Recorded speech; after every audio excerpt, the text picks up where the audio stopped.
Olá pessoal, tudo bem com vocês? Eu sou Letícia Bento e sejam bem-vindos ao episódio 35 de mais um Kids Talks Podcast. Lembrando que o nosso principal objetivo é trazer personalidades de diferentes segmentos, como negócios, educação, ciências e artes, para que possam inspirar sua trajetória de vida. Hoje temos a honra de receber Daniel Guastinauer, especialista em inovação e tecnologia, com o tema Inovação, Tecnologia, Transformação Digital e Empreendedorismo. Daniel, muito obrigada por ter aceitado o nosso convite para participar desse podcast de novo. Valeu, segunda vez, é a primeira vez que vem alguém pela segunda vez? É? Eu acho. Então, legal, tava aqui na primeira edição, né, do programa e tá aqui novamente é uma honra. Obrigado pelo convite. Agradecemos aos nossos patrocinadores. FB Andrade, soluções em geologia e meio ambiente. Caso queira saber mais, QR Code no canto da tela. Fatiari, solta o VT. Cara, existe algo mais gostoso que amor de mãe? É claro que não. Fatiari, mais gostoso, só amor de mãe. Quem experimenta, prefere Fatiari. G-Capital, um jeito simples e descomplicado de investir. E Colégio Santa Doroteia, há 113 anos, educando gerações. Daniel Guastinauer é especialista em inovação no Manaus Tech Hub, mestrando em propriedade intelectual e inovação, MBA em gerenciamento de projetos na FGV, especialista em governança Senac Rio, graduado em sistemas de informação, publicidade e desenvolvimento de software. E o meu primeiro entrevistado do Kids Talks. Como a gente já havia mencionado antes, que o Kids Talks nem era Kids Talks ainda. Não? Não era Kids Talks ainda. Olha só. Bom, Daniel, o Kids Talks, nossa, eu falei muitos Kids Talks. Tem uma pergunta que fazemos a todos os nossos convidados, que é a seguinte. Todo adulto já foi criança e toda criança já teve um sonho enquanto crescia. O que o pequeno Daniel queria ser quando ele crescesse? Acho que eu tive várias vontades, assim, não lembro de algo muito específico. Durante algum tempo pensava em ser médico, nada a ver do que eu acabei fazendo, né? Mas cheguei a pensar durante uma época. Tem a época que se joga futebol e pratica esporte. Eu pensei em ser jogador de futebol. Nunca fui bom o suficiente para competir, né? Jogava, mas nunca competi de fato. Mas minha vontade de jogar futebol era tão grande que em um momento eu cheguei a fundar um time de futebol quando criança. Foi uma história interessante. A gente disputou um campeonato. Eu era o fundador, dono do clube. Qual era o nome do clube? Então, é uma história curiosa, mas chamava Carrer. Por quê? Porque eu fui comprar as camisetas e a camiseta mais barata que tinha para adquirir na loja de esporte tinha Carrer como se fosse a marca, né?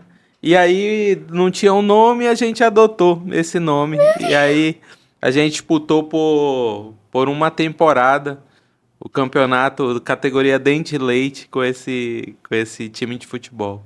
Nossa, que legal! Como é que o menino Daniel saiu de São Gabriel da Cachoeira, chegou em Manaus e se tornou especialista em inovação? É uma jornada longa, né? Mas assim, existem vários momentos.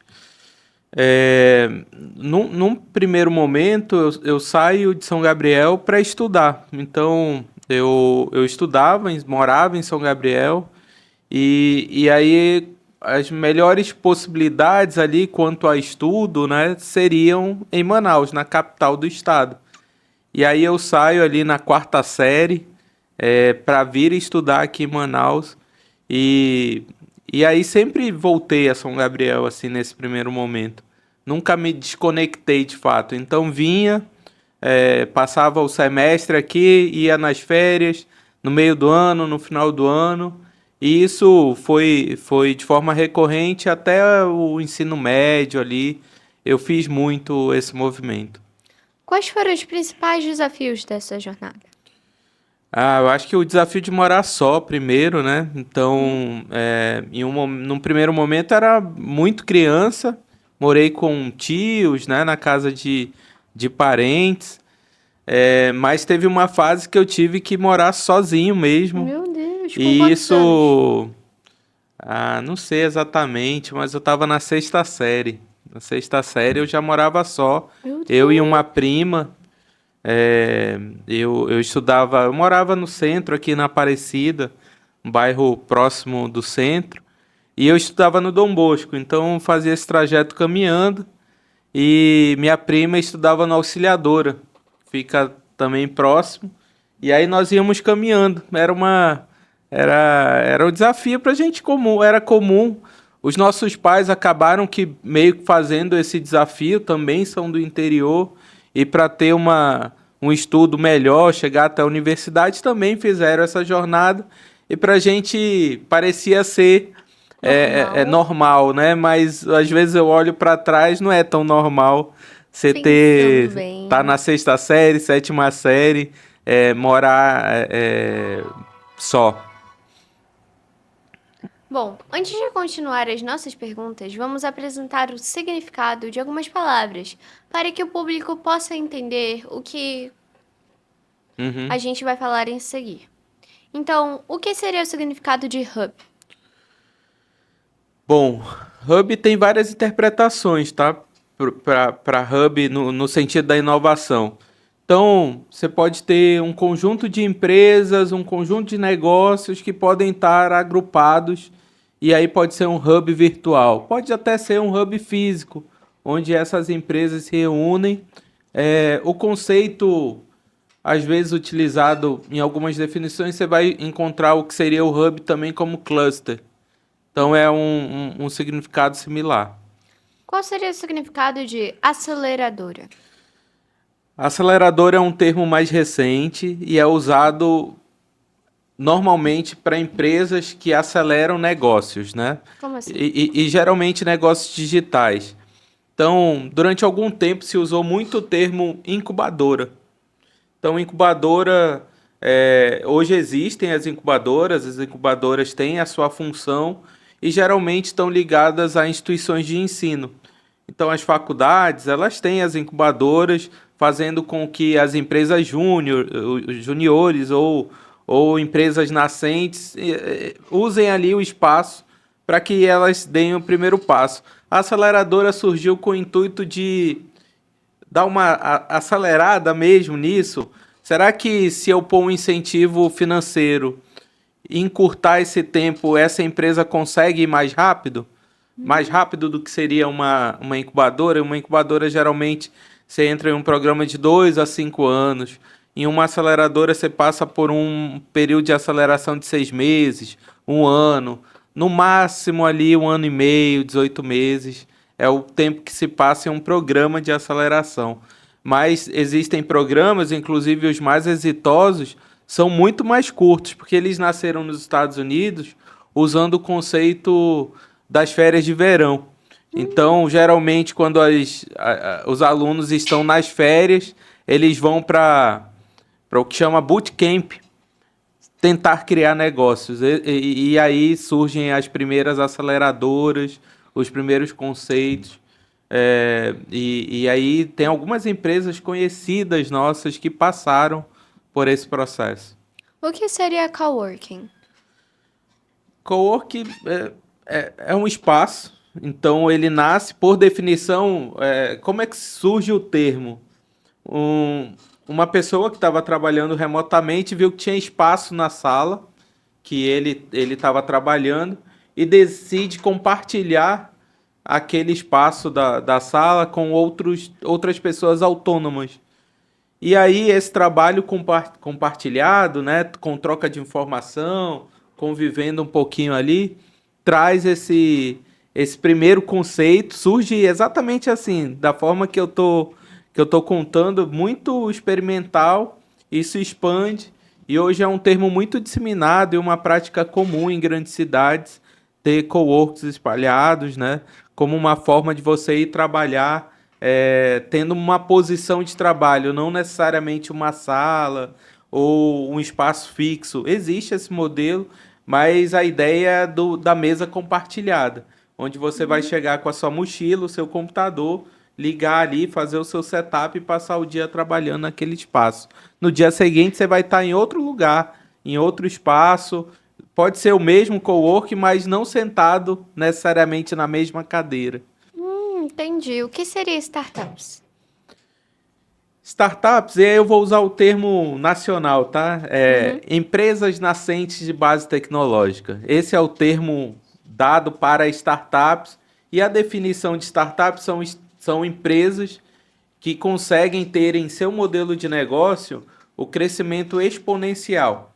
Então, a definição mais fiel, talvez, sejam empresas exponenciais, né? Qual é o significado de exponencial? Crescem sem aumentar a estrutura, elas conseguem aumentar a abrangência de mercado e o volume de negócios. Então, vamos citar aqui um negócio que a gente convive hoje, Uber, iFood, por exemplo. Ela abre uma operação em uma nova cidade, contratando 1, 2 pessoas. Não necessariamente ela precisa contratar muito mais gente de tecnologia, fazer outro aplicativo. Ela vai contratar ali pessoas comerciais para abrir novos negócios naquela praça, naquela cidade. E o volume de negócios que vai trazer, abrindo uma nova cidade, é muito maior. Isso eles fazem a todo momento. Então, de maneira exponencial, sem aumentar muito a estrutura que eles já têm, consegue aumentar muito o faturamento. Então, causa aí uma curva exponencial no volume de recursos, no volume de dinheiro. E o que seriam ecossistemas? Ecossistemas. É uma analogia, né? Então, a gente tem o ecossistema da natureza, que todo mundo conhece o conceito, e o entendimento disso para o meio da inovação é que a gente possui os atores com responsabilidades dentro desse ecossistema e que eles juntos fazem um movimento positivo, onde o volume de negócios, a quantidade de investimento naquele grupo comece a ser mais elevado por ser um grupo, por ser um ecossistema. Então, quem são os atores? Incubadoras, aceleradoras, as faculdades, são vários pilares. O governo é ator, as indústrias, os investidores, investidores anjos, investidores profissionais, fundos de investimento. Então, todo esse conjunto de atores formam o que a gente conhece como ecossistema de inovação. Bom, agora para a nossa próxima pergunta. Como é que você definiria inovação? E qual a importância da inovação no cenário atual dos negócios? O ato de inovar é importante não confundir com o ato de inventar, tá? Inovar é você implantar um novo negócio em um mercado diferente. Então, inovar às vezes é muito mais simples do meio que que se adaptar? pensa. Pode ser uma cópia, você pode adaptar um negócio que deu certo em outro país, trazer aqui para a sua realidade, fazer um estudo de mercado e aplicar esse conceito. Você vai estar inovando. Então, o que diz a literatura, né? Se você aplicar um modelo de negócio a um mercado novo, você está praticando inovação. Se você está aplicando uma solução ou um processo, uma solução de um produto ou de um processo, numa demanda existente que não usava aquilo, isso é inovação. Então, ao implementar soluções no lugar que não existia aquilo, é uma inovação. Então, aí você fez a pergunta é mais longa. Você pode repetir, Letícia? Bom, deixa eu ver aqui. Qual a importância da inovação no cenário atual dos negócios? Perfeito. Então, a gente conceituou e aí respondendo a tua pergunta. É essencial, né? Inovar é muito necessário, você tem que inovar o tempo todo, não é fácil. Inovar dentro de casa, dentro das corporações, é uma tarefa difícil. Afinal, você tem uma série de tarefas ali do dia a dia a seguir.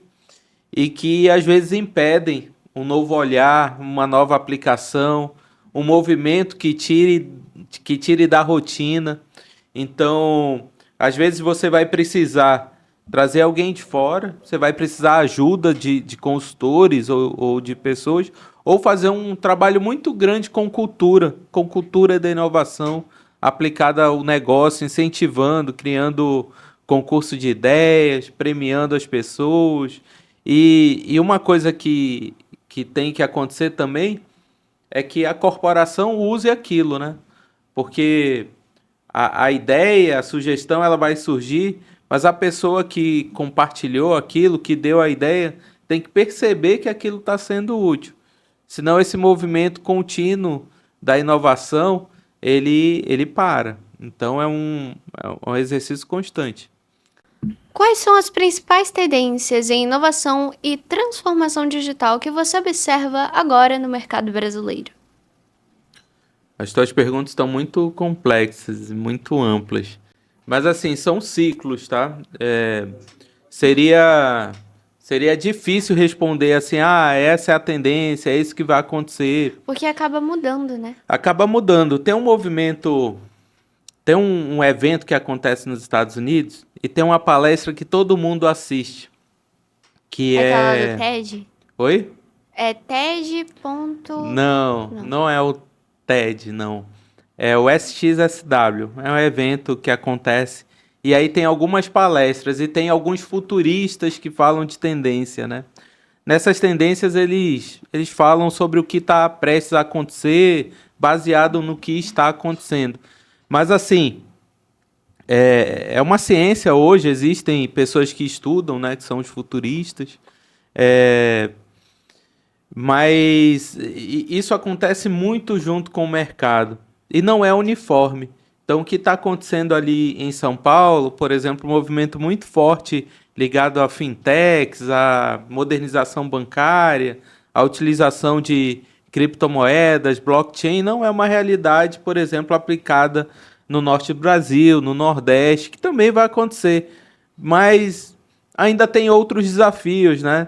Precisam surgir startups como a Navegan, que vai emitir o ticket na internet para você comprar, coisa que você nunca conseguiu se planejar. Você tinha que ir ali no porto, comprar ali de um atravessador o bilhete, né? Sem muita garantia se aquilo era original, se o seu lugar estava garantido. Não tinha um controle, um sistema, um controle computacional, por exemplo.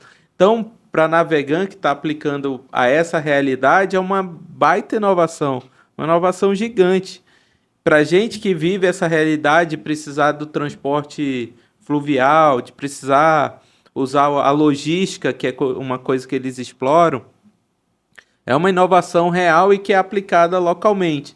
Então eu poderia falar que, por exemplo, para a Amazônia hoje, a tendência é você pensar em dores reais embaixo da floresta, porque quando se fala em Amazônia, você enxerga do avião, do drone, do espaço, você Um vai monte de ver árvore. árvore, floresta, é isso. E o que está embaixo dessas árvores? Aí somos nós, né? São as pessoas, os amazônidas, né? Então, quando se fala aqui, é o que é estimado em 20 milhões de pessoas, mais ou menos, no estado do Amazonas, 4 milhões de pessoas.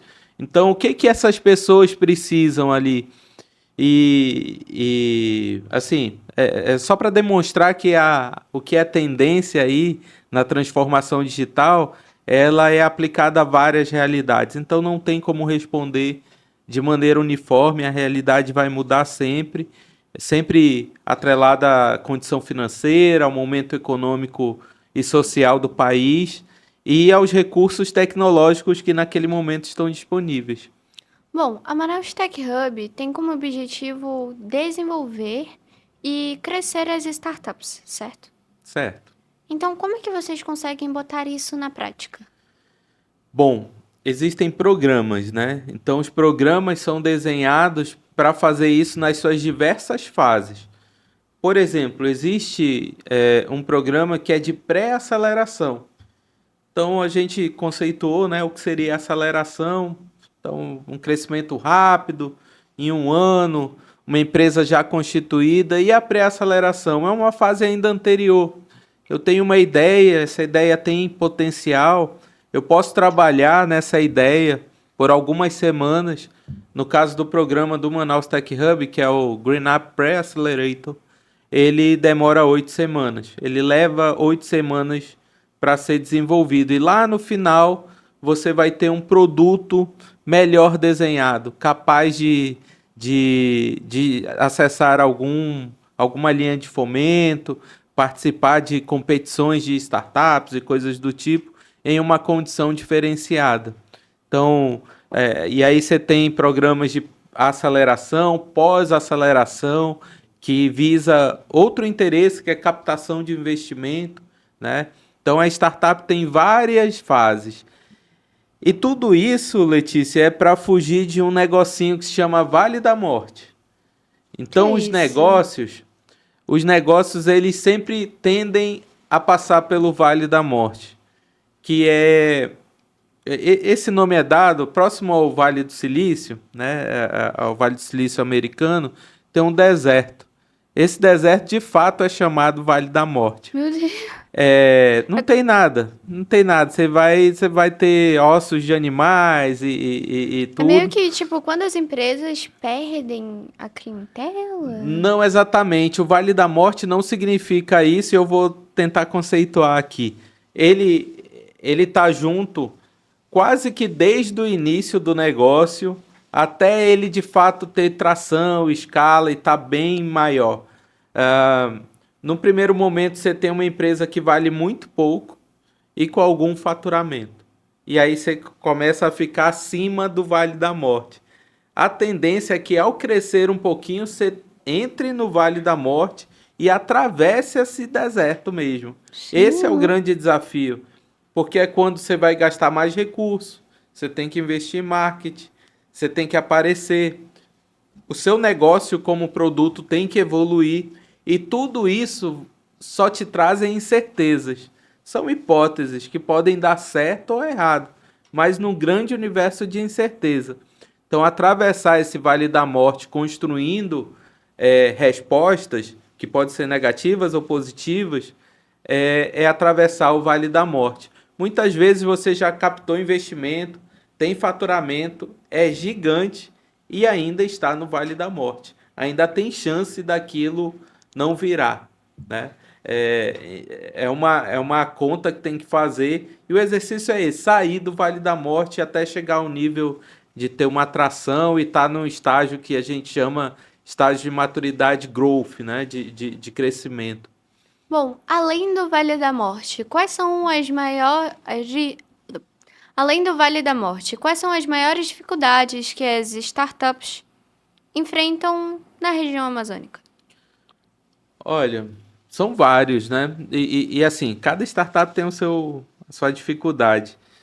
Acesso a capital, durante muito tempo,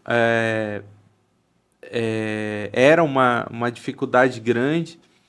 Hoje a gente já tem empreendedores que deram certo, que começam a fazer investimento em novas empresas. Então, esse é um modelo interessante. Mas assim, a realidade, ela é relativa. Tem startups que não têm um lugar para trabalhar, tem startups que têm dificuldade para encontrar profissionais para implementar a solução, competem com grandes empresas, porque as empresas maiores pagam um bom salário. Então, entre aquele profissional ir empreender e trabalhar numa empresa e ter um salário legal, às vezes ele opta pelo salário interessante, né? Ali de forma mais imediata.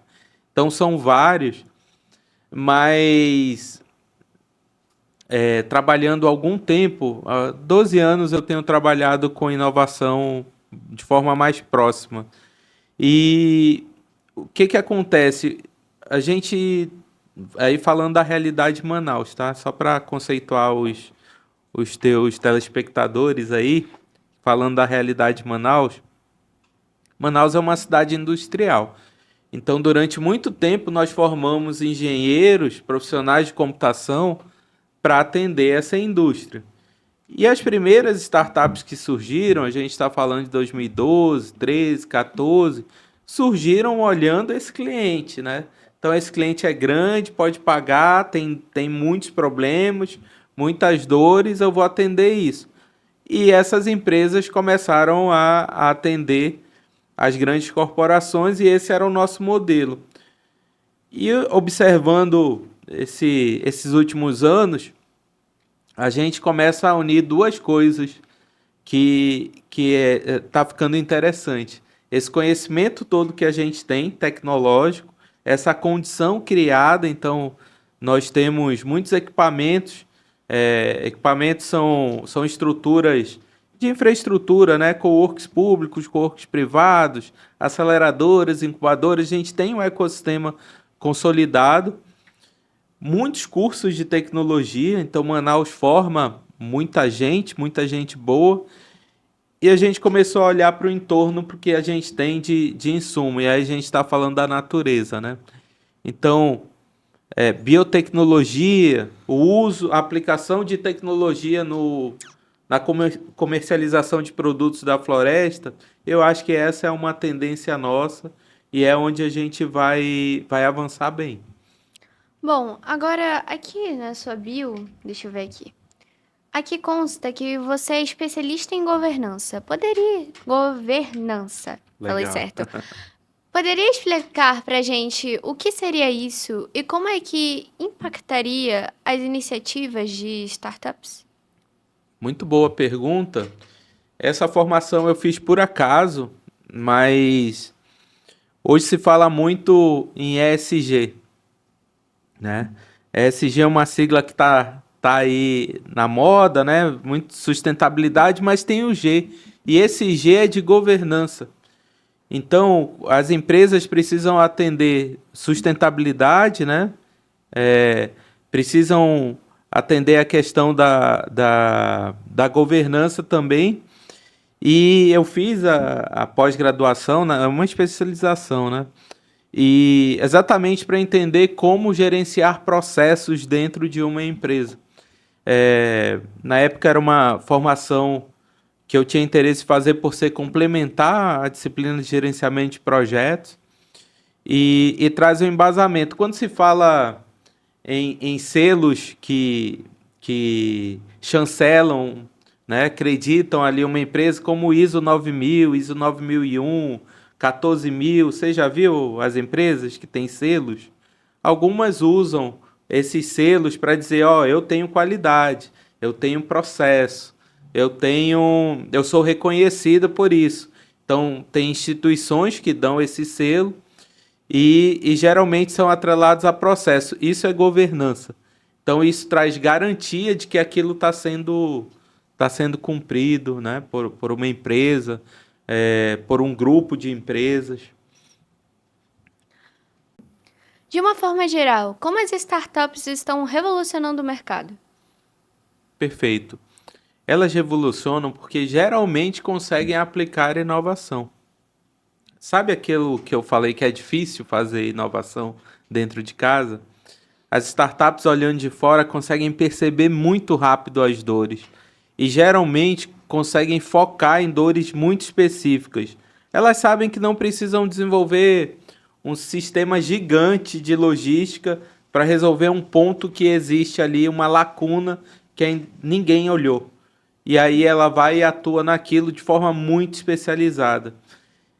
É fácil enxergar isso, por exemplo, na mobilidade, com o exemplo do Uber, né? Ele conseguiu resolver uma dor, que é a dor da possibilidade do transporte rápido ali, da mobilidade em áreas urbanas, né? Fazendo acesso rápido, pagando um preço justo, né? E tendo uma oferta grande de prestadores de serviço. Então, ela atende a vários quesitos.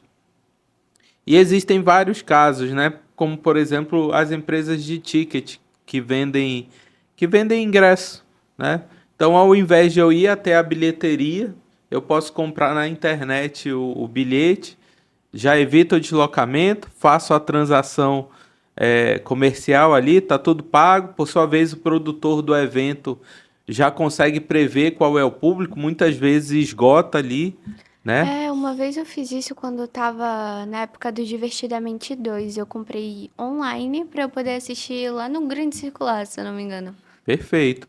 Então você praticou aí, possivelmente você usou o serviço de uma startup, né? Elas nasceram dessa forma, né?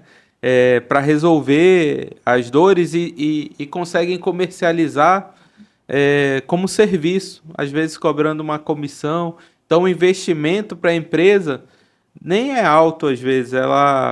Eu sou o teu parceiro, vou cobrar uma comissão, por desempenho, né?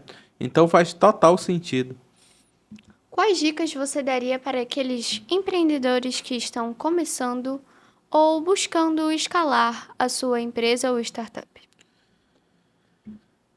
Existem várias dicas que eu gostaria de passar, mas a primeira é que se você tiver certeza do que você está fazendo, e é difícil ter certeza, siga, porque faz sentido.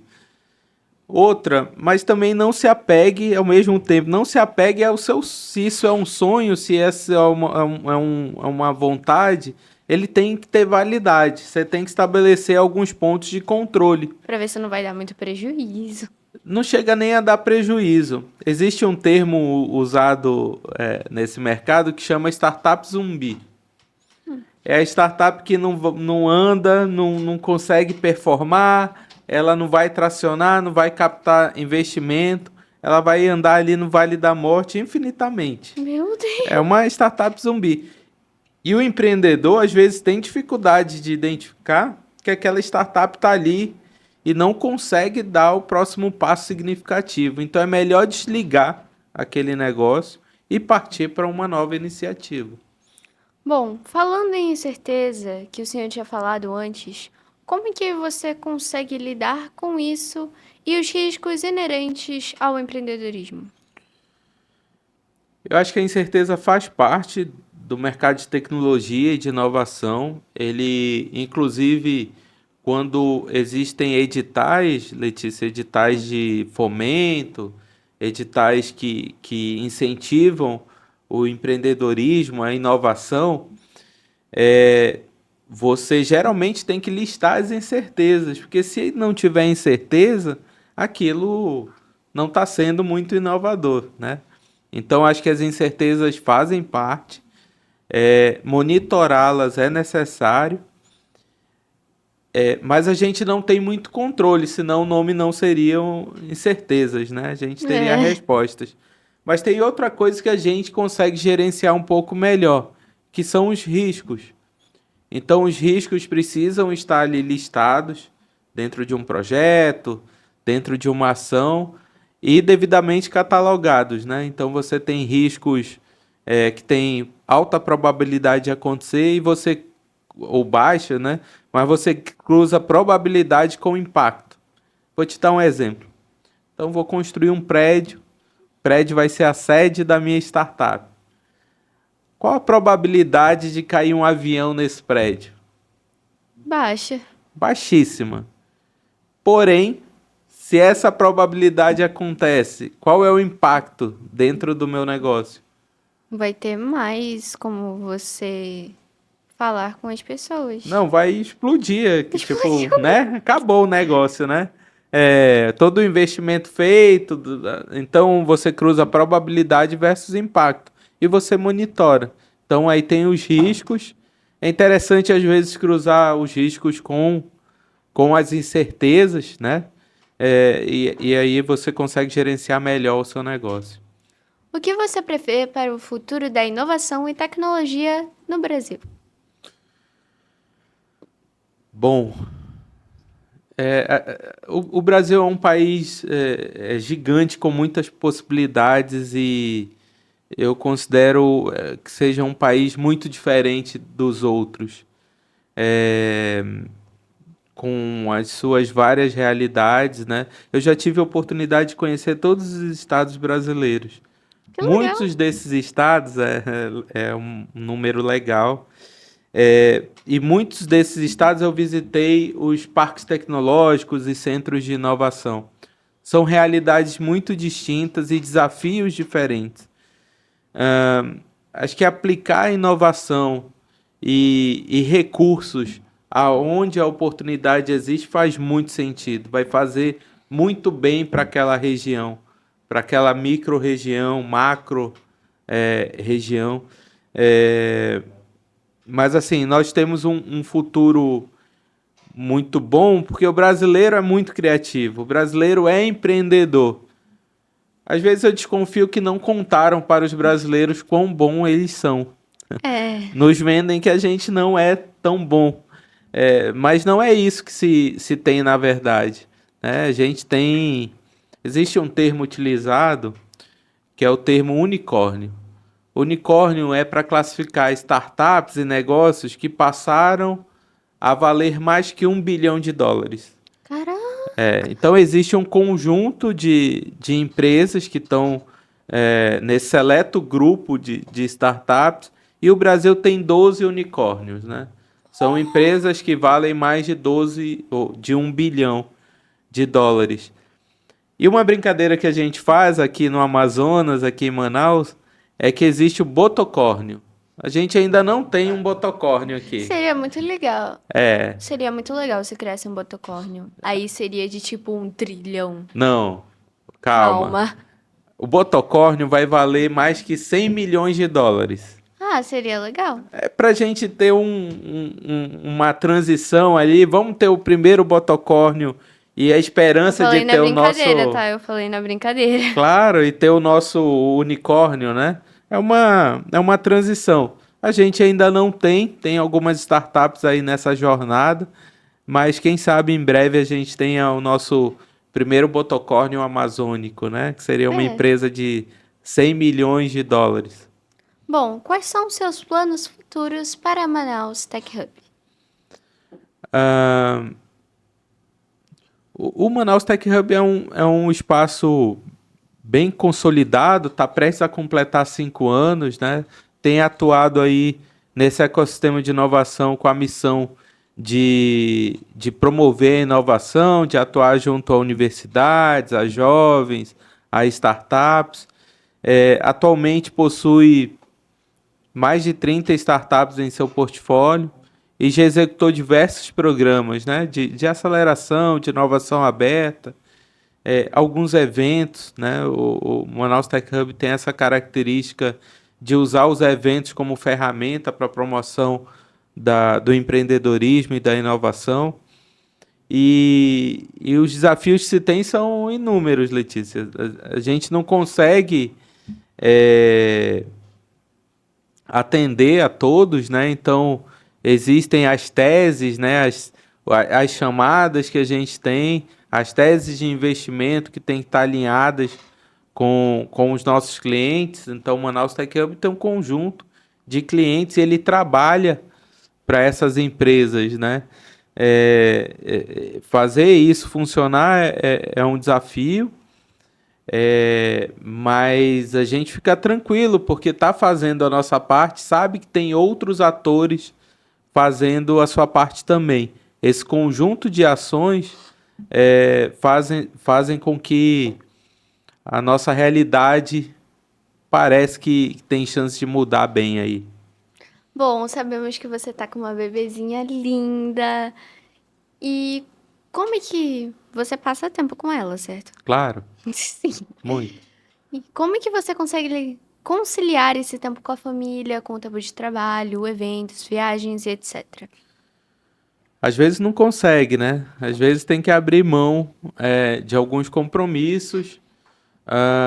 O empreendedorismo, de forma geral, ele é uma jornada muito cansativa, ele precisa de muita dedicação. Hoje eu não me... Claro que eu pratico dentro da empresa que eu trabalho empreendedorismo, é o que a gente chama de intraempreendedor, né? Mas eu não me considero um dono de empresa, eu não estou nessa condição hoje, apesar de já ter tido empresa, já ter vendido e tudo. Mas assim, o empreendedor, de forma geral, Letícia, ele é muito solitário. ele tem uma caminhada muito árdua, muito difícil. Não consegue compartilhar muitas coisas com todo mundo. Essa jornada, ela, ela precisa ser muito bem administrada e tem que ter um grande equilíbrio entre, entre dedicação familiar, dedicação ao trabalho, saber medir ali a coisa para também não desandar e você acabar não vivendo, né? A história é que a gente tem que continuar vivendo e administrar esse tempo é uma das tarefas do empreendedor. Bom, agora vamos para as nossas perguntas do público. Bom, Daniel, a gente encaminhou um formulário para alguns grupos e algumas pessoas responderam. E a gente selecionou 3 perguntas. Legal. Então, a gente vai agora ler essas perguntas. Esse daqui veio sem nome, porque a pessoa não colocou o nome, mas só que a pergunta é bem interessante. Falando em termos de saúde, gostaria de desenvolver algo que possa atender aos ribeirinhos, mas entra o problema maior, que é a acessibilidade. Há alguma forma de contornar isso através da tecnologia? Tornar viável e acessível a todos? Bom, eu acho que combinado a acessibilidade, a pessoa também quis envolver conectividade, né? Algumas coisas já conseguem se resolver, né? Existe conexão via satélite, via rádio, né?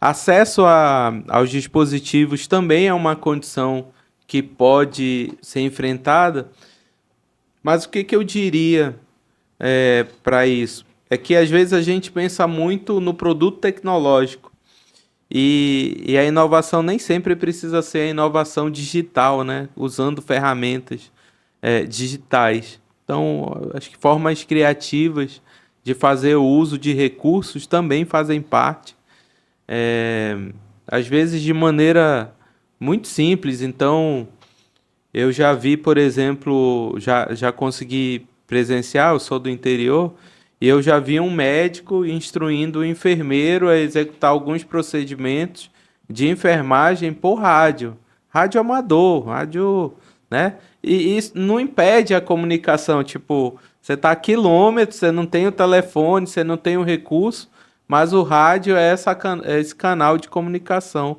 E aí é um exemplo aplicado à saúde, por exemplo. Então, acho que usar de maneira criativa é um caminho.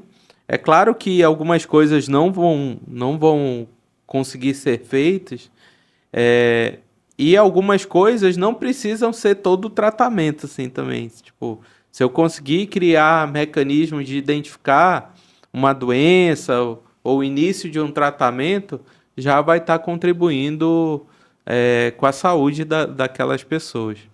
Bom, a próxima pergunta é do Chico Preto. Bom dia. Tenho uma dúvida que gostaria de compartilhar.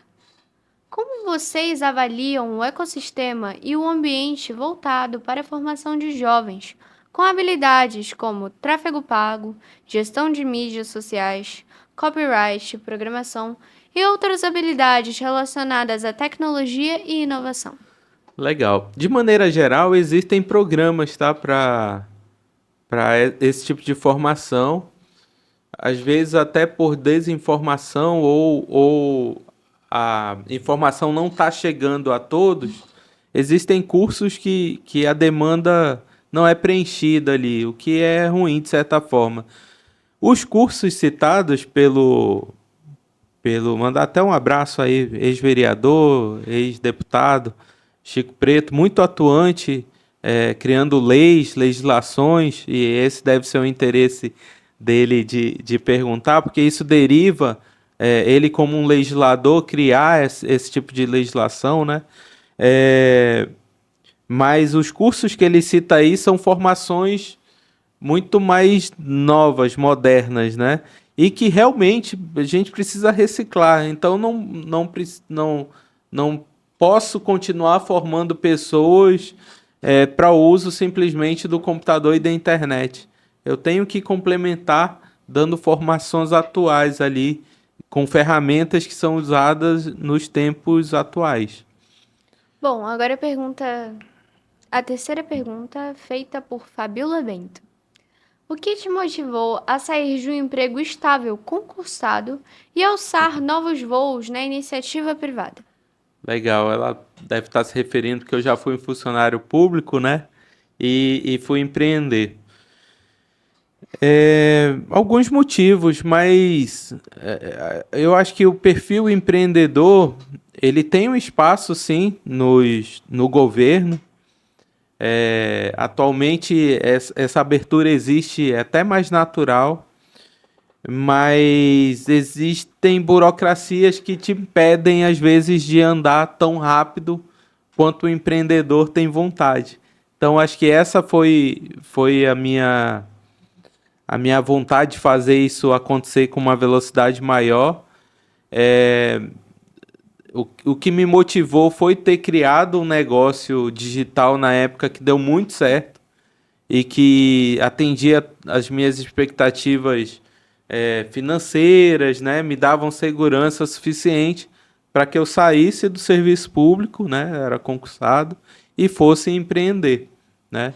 Mas empreendi com muita consciência, criei não só um negócio, eu tinha dois negócios e distribuí o risco muito bem.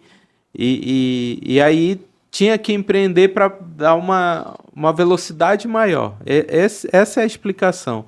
Então, ali no serviço público, eu acredito que eu iria contribuir também, mas não na mesma velocidade. Eu teria que atender às regras estabelecidas.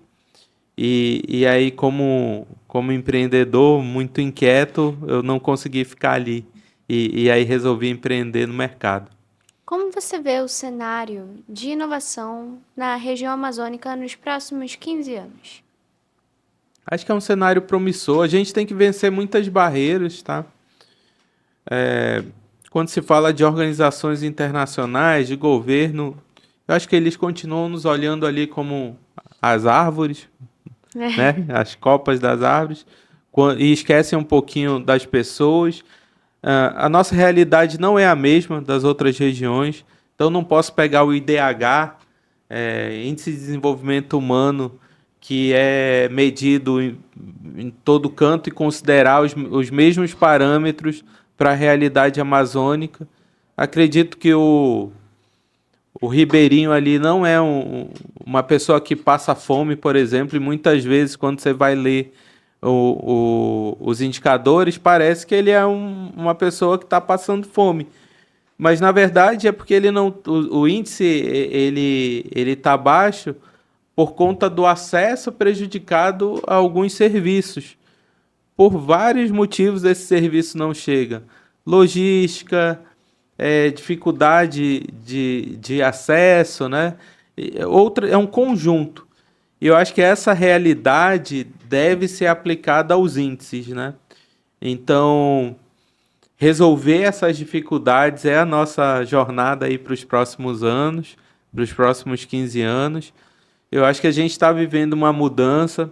Reconhecer que a floresta amazônica tem o seu valor em pé é um dos desafios, sabendo que existem pessoas, né? Então, como que eu ajudo essas pessoas que protegem essa floresta em pé? Como que eu transfiro o recurso? Como que isso se justifica? Qual que é a operação sustentável para isso? Porque também não é justo tá a floresta aí fornecendo carbono para o planeta e o cidadão que está ali na floresta não ter recurso, né? Então essa é uma equação que a gente precisa resolver. Bom, agora vamos para o nosso quadro A Hora da Caneca. Um oferecimento Olha Caneca, a lembrança perfeita para o seu cliente ou convidado. Se o seu evento ou a sua empresa precisar de uma caneca linda como essa, fale com o pessoal da Olha Caneca. QR Code aqui no canto da tela. Solta o VT! Daniel, eu vou fazer umas perguntas assim, mais descontraídas, mais pessoais, e você responde do jeito que você quiser.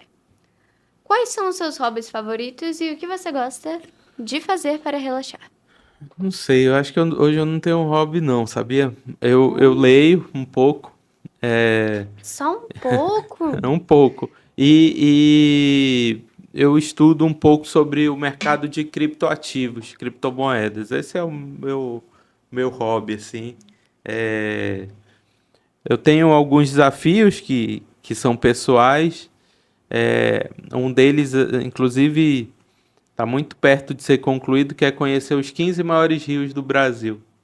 Que Conhecer e legal. navegar neles, né? Então, é um exemplo de coisa que eu tenho lá na minha listinha e tenho alguns desafios como esse. Muitos envolvem viagens, né?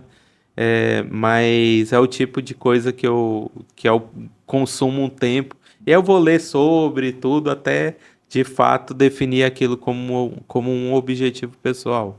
Qual é o gênero musical que mais te anima? Algum artista ou banda em específico? Jamiroquai. Letícia, depende muito da época, assim, eu escuto muita coisa, mas tem duas bandas que eu escuto de forma recorrente. Uma delas é o Jamiroquai, que é uma banda irlandesa, né? E eu escuto também outra banda americana que chama No Doubt. Então, Jamiroquai é muito bom. Eu é, adoro Jamiroquai. são duas bandas e não param de produzir, eles sempre produzem bastante. Gosto muito de Beatles também e consumo Qual é a sua música com favorita? maior frequência ah, as composições atuais do Paul McCartney. Quais são suas músicas favoritas, assim? Acho que eu não tenho assim uma música. Uma música assim que você diz, meu Deus, quando isso toca no rádio ou quando isso passa pelo meu Spotify, eu não posso fazer nada, eu preciso escutar aquela música. Não tem uma música Não, assim? não tem. Assim, de fato, não Gente, tem uma música. Não. tem várias. Tem um conjunto de músicas. Tá. O Daniel se arrisca na cozinha? Pouco. Eu cozinho. Cozinha o quê? Coisas convencionais. Nada sofisticado. Lasanha, Não, não. É, mas miojo. vamos chamar de comida caseira, né? Eu faço alguns experimentos, mas nada muito sofisticado. Faço alguns Feijão. experimentos. Feijão é um desafio, é difícil fazer feijão. Nunca, acho que eu nunca arrisquei fazer feijão, na verdade. É Tem um que exemplo de. arriscar fazer feijão. Não, eu prefiro ir nos outros que eu já conheço. Bom, qual livro ou livros também você já leu e você totalmente recomendaria? Bom, tem um conjunto de três livros que eu acho que todo mundo deveria ler, assim. Se eu pudesse. O primeiro deles é O Homem Mais Rico da Babilônia. Esse é o nome do livro. É um best-seller. Livro pequeno, você consegue ler em poucas horas. Sei lá, é um livro rápido, fácil, são histórias. É um compilado ali de histórias que eu recomendo muito para aprender sobre educação financeira. É, tem um, tem um livro que eu gosto muito que é do Nuno Cobra, que é o cara que preparava o Ayrton Senna para as corridas fisicamente e mentalmente. Quando você lê o livro, você entende que ele tinha um preparo psicológico muito grande. E o nome do livro é Semente da Vitória. Então, recomendo a leitura. E o livro, leio muito pouco romance. Leio pouco, mas tem um livro que é fantástico e envolvente e tal, chama O Quarto Poder. Quarto Poder narra a história de empresários que tinham jornais durante a Segunda Guerra Mundial. Então eles tinham ali a guerra da informação, né? Como isso influenciava as decisões e se passa na Alemanha Ocidental, Oriental, eu recomendo, chama O Quarto Poder. Então essas são as minhas recomendações de leitura. Se você pudesse voltar em um evento histórico, qual seria e por quê? Evento histórico? Ah, não sei. O momento também. Não sei, é porque o momento de hoje é tão único. é, Qualquer época, para uns anos atrás, viveria muito pouco, né? Então, eu não sei se eu voltaria, não, falando a real. Mas acredito que o Brasil imperial ali viveu uma época bem interessante antes do Brasil República, que eu acho que eu gostaria de vivenciar essa formação do Brasil. É, Me chama a atenção, é uma parte da história brasileira que me chama a atenção. Se você pudesse ser mentorado por alguém em qualquer tempo da história, quem seria e por quê? Eu acho que eu gostaria de conhecer o Nikola Tesla. Eu acho que o Tesla seria um bom mentor. Ele tinha. Hoje eu faço mestrado em propriedade intelectual, né? O Uhum. Tesla tem inúmeras patentes. Ele fez invenções e que mudaram assim os nossos comportamentos e o entendimento sobre os fenômenos, né? É, eu acho que o Nikola Tesla seria o meu mentor escolhido, no caso, se fosse com abrangência global e brasileira, eu acho que eu gostaria de falar com o Santos Dumont, que é outro inventor e que Do aplicou muita avião. inovação. Ele inventou muita coisa, Letícia. É. Tem o avião, ele inventou o relógio de pulso e tem inúmeras outras invenções. Quando você visita lá o museu em Petrópolis, na cidade que Ah, ele eu quero nasceu, ir, então. Vou cobrar do meu pai. você pode cobrar do seu pai uma viagem a Petrópolis, no Rio de Janeiro, na Serra do Rio. Você vai ficar impressionada o quanto esse brasileiro foi significativo, né? Mas se fosse um brasileiro, seria o Santos Dumont. Qual superpoder você gostaria de ter? Ahn, Acho que eu gostaria de ler mentes. Dementes. É, Por quê? para comunicar melhor. Às vezes a comunicação tem uns ruídos. O ato de comunicar é um exercício grande que você precisa fazer, né?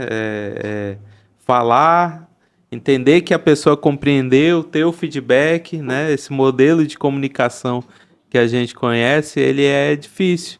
E aí ainda tem o ruído, né? Então, É. ler mentes tiraria esse ruído. Bom, e para fechar o nosso quadro, quais são os seus planos pessoais para o futuro? Letícia, eu penso muito pouco no futuro. Assim, eu tenho metas, tá? Eu tenho metas anuais, eu tenho metas a cada 5 anos, tenho alguns desejos. É, Muitos deles não são públicos, então não vou Oi. citar aqui, né? Mas eu acho importante se ter metas e objetivos. Se você não souber para onde vai, você não vai chegar a lugar nenhum. Então tenha a meta para você poder chegar ao objetivo. Acho que essa é a minha dica nesse sentido. Tenho alguns planos é, bom, os planos estão aí, né? E sempre curto prazo, médio, longo prazo. Bom, agora o nosso podcast tem uma lembrancinha para o senhor. Ah, uma caneca. Uma caneca. Como você não recebeu da primeira vez, agora você vai receber. Eu achei que eu ia ganhar duas, então. Não, não, a Obrigado. primeira foi experimental. Essa segunda é definitiva. Você pode tomar um cafezinho. Que bom, muito obrigado. Parabéns, Letícia. Parabéns pelo podcast. Qual edição é essa? Ah, tri, tri, tri, 35ª. 35ª. Eu Legal, ó. tava. Participei da primeira, tá na 35ª. Muito bom ver você persistindo na atividade, trabalhando, né? Acho que daqui a pouco você vai ter muita história para contar Obrigada. com essas entrevistas. Parabéns. Bom, infelizmente, falando em entrevista, a nossa entrevista já acabou. Qual é a mensagem final que você gostaria de deixar para o nosso público? Bom, mensagem final. Eu acho que se você tem vontade de empreender, empreenda. Empreenda com vontade, sem muita desculpa. As desculpas, às vezes, são os obstáculos que você mesmo cria e evita com que você faça alguma coisa significativa. Então, segue o seu desejo. Se você tem um sexto sentido ali, alguma coisa falando, segue isso, que possivelmente vai ser bem promissor isso e você vai colher frutos mais na frente. Como é que as pessoas podem encontrar você e o seu trabalho via rede social? Legal, vocês podem me encontrar no Instagram, no Instagram. no LinkedIn. E é fácil, tá? O meu sobrenome, acho que tá, não sei se tá na tela aí, mas GOETTENAUER, você vai me achar aí, você pode procurar. Bom, mais uma vez, obrigada, Guaxinauer, por ter participado do nosso programa, ter Obrigado. disponibilizado o seu tempo, tá bom? Obrigado, Muito valeu. obrigada. Valeu. Vamos terminando por aqui depois desse bate-papo super legal. Agradecemos aos nossos patrocinadores. FB Andrade, soluções em geologia e meio ambiente. QR Code no canto da tela caso queira saber mais. Fatiari, solta o VT. Cara, existe algo mais gostoso que amor de mãe? É claro que não. Fatiari, mais gostoso. Só amor de mãe. Quem experimenta prefere Fatiari. G-Capital, um jeito simples e descomplicado de investir. E Colégio Santa Doroteia, há 113 anos educando gerações. Então, se você gostou desse episódio, eu peço que você dê um like, já se inscreva no nosso canal e que você comente também para poder ajudar a engajar o vídeo. E que você também compartilhe para aquele grupo que gosta de empreendedorismo, inovação e tecnologia. E principalmente também de podcasts. Eu sou Letícia Bento e muito obrigada por ter ficado até o final. Até o próximo episódio. Tchau!